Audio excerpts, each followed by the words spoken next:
Hey, sister. Another Tips for Love Tuesday message to you. And I'm very cognizant that it's January, which means next month is February. Duh. With that said, it's the month of love. It is the month of Valentine's Day. And we still have some time to get you someone. And the most important thing, as always, is to connect to yourself and know that you have you, no matter who is showing up in your life or not yet. All right. And so here's the thing, I am constantly giving you guys tips about dating and dating strategies. And you know that I'm always talking about the inner game as well. Because if you don't know how to manage your emotions, if you don't know how to manage your inner game, you know that that's going to really impact you if things don't go well, like, oh my God, the rejection. I must not be good enough. There's nobody out there. I mean, we know what happens, right? The wheels start turning when things don't work out well, especially in the realm of love. And so I want to invite you to imagine calling in someone really, really special. And maybe you could even do it before Valentine's Day. And what I'm going to ask you to just take a moment and ponder, first of all, what would it feel like to have somebody in your life to go out with for Valentine's Day or to celebrate? What would it feel like to have a prospective, yummy guy show up in your life? How would that feel? Here's the thing, and I know this to be true, is because it's for all of us, absolutely all of us, that there's some fear around really opening up and allowing somebody to come into our life for lots of different reasons. You might have the fear that you might make some of the same mistakes that you did in the past. You might have the fear that you might pick the same guy, which might fall in the realm of mistake. You might also be afraid of getting hurt again, being betrayed, being left, a million things, right? And whatever it is between your ears, there's a lot going on. And that part of you that you've heard me mention before, called the risk manager, is assessing all of this, going, it's too risky to go back online. It's too risky to open up your heart. It's too risky. It's too scary. And you may not know that that's going on in between your ears. So if you haven't picked up my book, Loving the Whole Package, it's on Amazon. I'm going to encourage you strongly to go get it. I think it's like 19 something. It's not a lot of money, and there's probably some used ones too. Go get it, because there's a whole chapter on the risk manager and how to work with your risk manager. Chapter 6. So loving the whole package. The reason I'm bringing this up is because I hardly recommend my book. And my book is filled with information on how to handle the fear and come back to yourself and feel really confident. And that particular chapter is going to address the concerns of that part that holds you back and has you thinking that maybe you can't find somebody for Valentine's Day or find a partner. That part is working really hard to keep you safe. And that's a good thing. It's a really good thing, because you don't want to get hurt and you don't want to just take huge risks without thinking it through. With that said, when you've had a lifetime of experiences, that risk manager might be overshooting. And I can promise you it will, if it's concerned that you might make a choice that could hurt you. So in that chapter, I talk about how to work with the risk manager, how to get it on your side, how to have it see that the very thing it's trying to keep you from is having a high price as well, which is feeling like low self-esteem or lack of self-worth. Maybe your boundaries are a little wonky. Maybe you're overwhelmed with all the thoughts in your head, or maybe your heart's just really closed off, really walled and shut down. And that risk manager needs to know that there's a price that you're paying for its behaviors. And so by working with your risk manager and really coming to terms with what is really so for you now, then you can really put yourself out there. Because at the end of the day, we know love is risky business. It is. Love is risky business. You know, if you never date again and you never leave your house and you never talk to another person and you just say, you know what, my life is good, I'm just going to have it this way. Power to you, sister, if that's what you want. I offer to you that you can have that full, rich life fulfilled inside of you. Have your cake be the cake. That's what we say in Midlife Love Mastery, my program, my year-long program.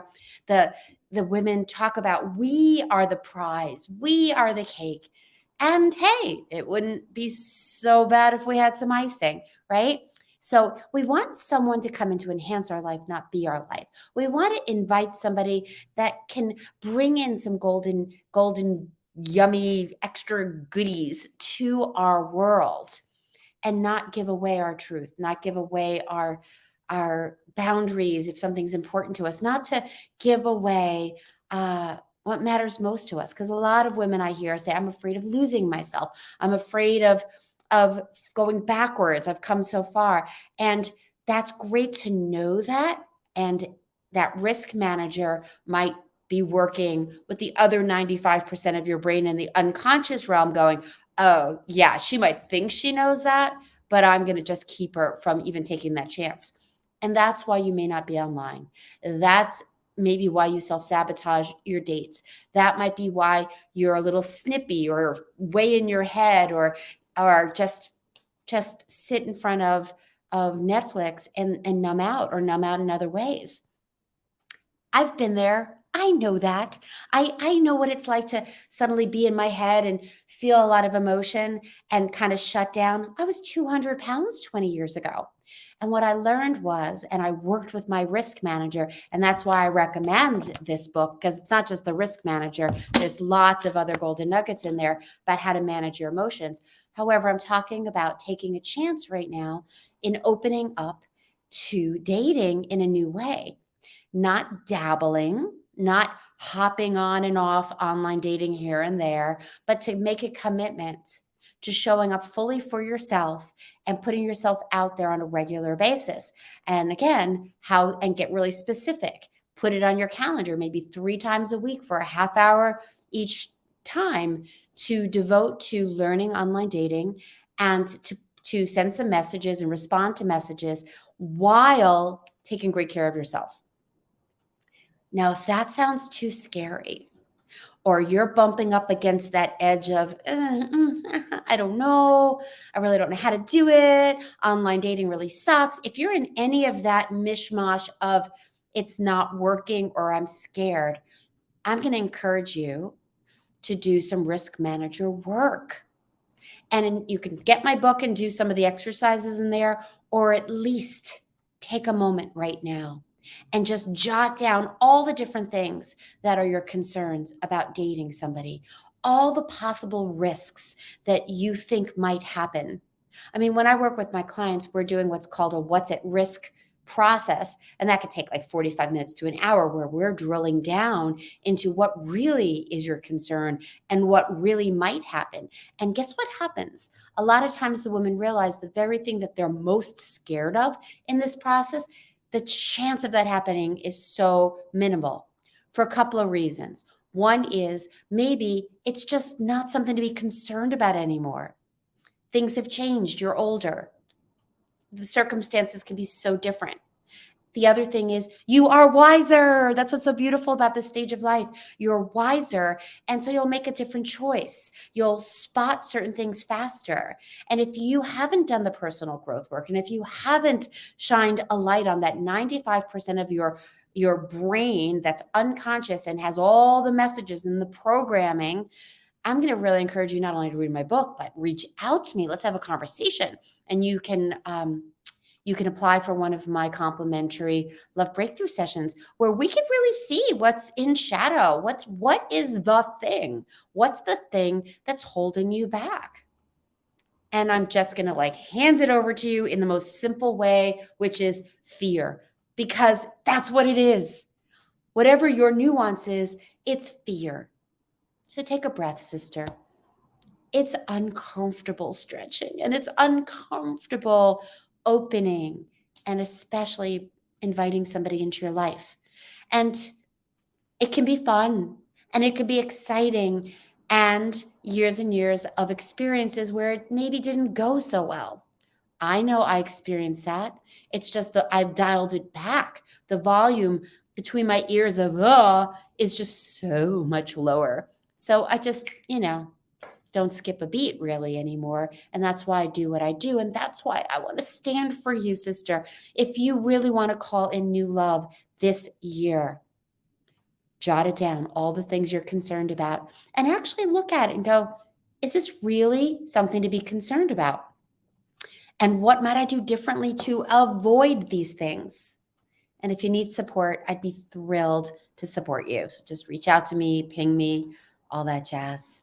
So keep trucking, sister. Do not give up. If you are in slow motion, if you're feeling stuck, if you're just doubting it's possible, that's where you are right now. And that's okay. Love yourself up and ask yourself what's the next best step you can take toward magnificent love. And that just might be, I'm going to have magnificent love with me, myself, and I for a while I figure this whole dating love thing out. Because at the end of the day, there's great books, there's courses, and there's your unfolding, there's your journey. So have your journey, be kind and gentle to yourself, and reach out for support if you need. All right, see you next week. Mwah!